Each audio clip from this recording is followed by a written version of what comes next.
Zdravím včelári.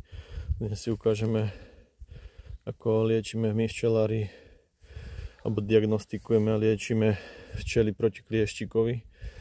Už teraz v neskorej jeseni, alebo teda tej pravej jeseni, kedy už stromy sa nám žltnú a teploty klesajú a predpokladáme, alebo vieme, že matka v úli čoraz menej kladie a na túto liečbu tu na Slovensku nám od zväzu dajú Avartin B90.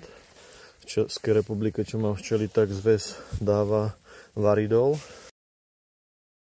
S Varidolom vlastne aplikujem 2 kapky na taký pásik papierový, ktorý vložím do dna úla, ktoré si takto vysuniem, vložím, zapálim a zasuniem späť do úla.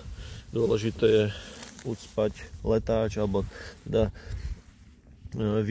výletové oká z úla, aby boli zavrené, aby vlastne tá látka tam pôsobila minimálne pol hodiny až 45 minút, potom následne otvoriť, aby teda včely sa nezadusili. Tak poďme si to názorne ukázať. Takže vyťahnem si takýto Avartinový pásik. Taktiež som si vyťahol dno úla.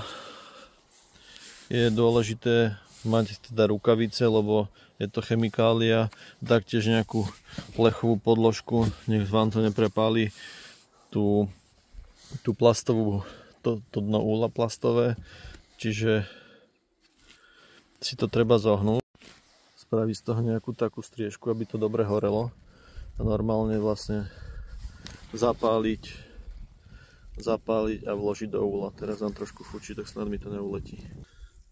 Takže mám už to v úli, už to len stačí zapáliť do pravej ruky. Zapálime, zasunieme dovnútra, jak to horí, aby to vlastne vydymilo a pôsobilo na tie včely.